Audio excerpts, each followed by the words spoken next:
Nós estamos com a mania muito aqui de fechar o triângulo lá, beleza? Tá? E nós vamos fazer o que aqui, ó? Tomando cuidado para não tomar o catagatame, os caras descem daquela pesada aqui, vamos sair e pegar a faixa.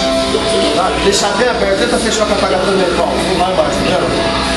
Agora tem que ter pegada aqui, tá, pessoal? Se ficar trabalhando frouxo aqui, ele vai ajustando até apertar, tá? Então ajustei aqui. Lá, ó, eu vou soltar a perna de fora do gancho, eu vou enfiar o gancho por baixo da perna dele, ó.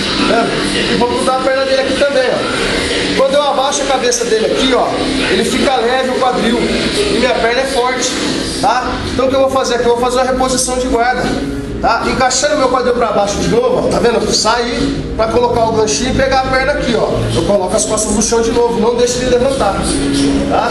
O que eu vou fazer aqui, ó? Só dar uma barrigada, ó, jogando as pernas dele para cima e repondo a guarda. Coisinha simples, tá? Coisinha simples pra sair, tá? Fecha lá a meia de novo. Ah, então ele desceu aqui, tô trabalhando, ele travou, já vou lá, tá vendo? Aqui, ó, cotovelo, já tá percebendo que tô levando o cotovelo pra fazer uma pegada no pano ali, ó, perto do joelho, que é onde tá o apoio. Fugir, ó, encaixo lá, tá? Volto tudo pra baixo, pra minha barrigada sair efetiva. Tá vendo? Travo tudo aqui, ó, o quadril fica leve. Se eu deixar subir, não dá mais, porque ele joga o peso lá embaixo, não dá pra barrigar, tá? Só levantei, ó, um pouquinho que saiu, pronto, tá na minha guarda. Recurso.